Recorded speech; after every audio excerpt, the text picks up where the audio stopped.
सूर्य के प्रकाश को पृथ्वी पर पहुंचने में कितना समय लगता है? 8 minute 16.6 second, 16 minute 8 second, 30 minute 8 second या फिर 8 मिनट 8 सेकेंड 20 सेकेंड।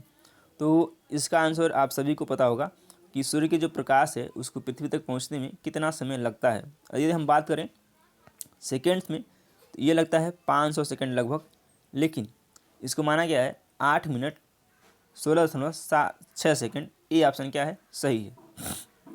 सॉरी, कर्क रेखा भारत के निम्नलिखित प्रांतों में से किससे होकर नहीं गुजरती है? किससे होकर नहीं गुजरती पूछा गया है। मध्य प्रदेश, उत्तर प्रदेश, गुजरात और झारखंड। तो कर्क रेखा भारत के 8 राज्यों से होकर गुजरती है। और वो कहाँ से गुजरती है पहले नोट कर लीजिए। गुजरात, राजस्थान, यानी 8 राज्य कौन कौन से हैं? गुजरात, राजस्थान, मध्य प्रदेश, छत्तीसगढ़, झारखंड, पश्चिम बंगाल, त्रिपुरा और मिजोरम है। तो इसमें से कौन सा राज्य नहीं है? उत्तर प्रदेश से कर्क रेखा नहीं गुजरती है। तो बी ऑप्शन क्या हो जाएगा? करेक्ट हो जाएगा। निम्नलिखित कथन पर विचार कीजिए तथा कारण को ध्यान में रखकर दिए गए कूटों से सही उत्तर का चयन करना है। बृहद मरुस्थल निम्न अक्षांश पर अवस्थित होते हैं। कारण क्या है? महाद्वीपीय विस्थापन के फलस्वरूप वे उच्च अक्षांशों से हटकर निम्न अक्षांशों में आ गए हैं। ए और आर दोनों सही है और आर ए की सही व्याख्या है। और बी है ए और आर दोनों सही हैं परंतु आर ए की सही व्याख्या नहीं है। या फिर सी है ए सही है किंतु आर गलत है। और डी है ए गलत है किंतु आर सही है। तो इसका जो करेक्ट आंसर हो जाएगा वो क्या हो जाएगा? ए और आर दोनों सही हैं लेकिन आर ए की सही व्याख्या नहीं है। बी ऑप्शन क्या है? करेक्ट है। अगला क्वेश्चन लेते हैं। किसी नदी के खड़े पार्श्व वाली गहरी व संकीर्ण घाटी को क्या कहते हैं? कगार, कटक, भृगु या फिर महाखड्ड। तो सातवें का क्या हो जाएगा? इसे बोलते हैं महाखड्ड, महाखंड। डी ऑप्शन क्या हो जाएगा? बिल्कुल सही हो जाएगा। और यदि आपने अभी तक चैनल को सब्सक्राइब नहीं किया है तो सब्सक्राइब कर लीजिए, और जिससे कि आपको सबसे पहले नोटिफिकेशन मिल पाए। भूकंप की प्रबलता मापी जाती है एनीमोमीटर द्वारा, वर्नियर मापनी द्वारा, प्लेनीमीटर द्वारा या फिर रिक्टर स्केल के द्वारा। तो भूकंप की जो तीव्रता है या फिर उसकी प्रबलता है वह मापी जाती है रिक्टर स्केल के द्वारा। डी ऑप्शन क्या है? करेक्ट है।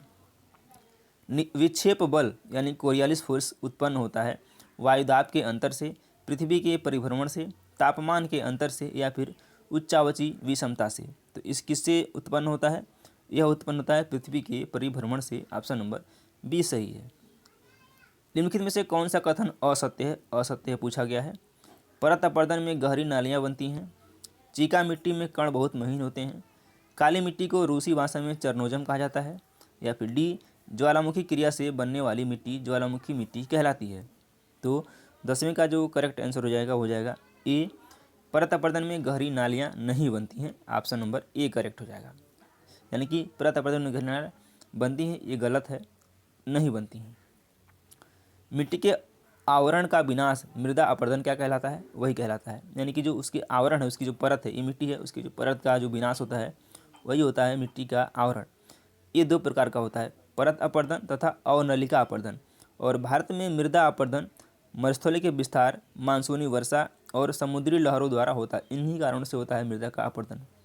परत अपरदन समतल भूमि पर मूसलाधार वर्षा का कारण होता है, न कि गहरी नालियाँ। तो ये ऑप्शन क्या है? सही है। सामान्य दशाओं के अंतर्गत निम्नलिखित में से कौन सा एक नदी क्रिया द्वारा उत्पन्न लक्षणों का सही क्रमिक विकास है? जलप्रपात, विसर्प रोधिकाएँ। तो इसका जो सही क्रम है वह क्या है? वह है जलप्रपात, नदी वेदिकाएँ, जलप्रपात, नदी वेदिकाएँ, विसर्प रोधिकाएँ और गोखूर झीलें। सी ऑप्शन क्या है? करेक्ट हो जाएगा। इसको याद रखिएगा, इंपॉर्टेंट है, पूछा जा सकता है। निम्नलिखित में से कौन सी सुस्पष्ट आकृतियाँ हिमनदी स्थलाकृतियों पर पाई जाती हैं? ड्रमलिन, यारडंग, लटकती घाटी या फिर बालू तट। तो 12वें का जो करेक्ट आंसर हो जाएगा वो हो जाएगा 1 और 3, ड्रमलिन और लटकती घाटी। सी ऑप्शन सही है। पद, भेड़, पीठ शैल या रास मुटोने निम्नलिखित में से किस एक से संबंध है? वायु प्रक्रिया, नदी प्रक्रिया, हिमनदी प्रक्रिया या फिर अपक्षय प्रक्रिया। यह क्या है? हिमनदी प्रक्रिया है। सी ऑप्शन क्या है? सही है। अगला क्वेश्चन लेते हैं। सूची को एक तरफ दिया स्थल रूप और दूसरी तरफ दिया उसकी प्रक्रिया। प्राकृतिक तटबंध, वातोड़, एस्कर, कास्ट, पोलजे नदी, बरखान हिमनदी। तो कौन सा कैसे मैच करेगा? जो प्राकृत तटबंध है वो कैसी है? वो नदी आकृति है, प्रक्रिया है। एस्कर क्या है? यह जो है हिमनदी प्रक्रिया है। पोलजे क्या है? यह कास्ट प्रक्रिया है, पोलजे कास्ट प्रक्रिया है। और बरखान क्या है? वह तोड़ प्रक्रिया है। ए का 3, बी का 4, ए का 3, बी का 4 ऑप्शन नंबर सी में दिया गया है और सी ही क्या है? इसका करेक्ट आंसर है। अगला क्वेश्चन लेते हैं। सहारा में प्रवाहित होने वाली गर्म शुष्क पवन क्या कहलाती है? फान, चिनूक, मिस्ट्रल या फिर सिराको। तो यह क्या कहलाती है? यह कहलाती है सिराको।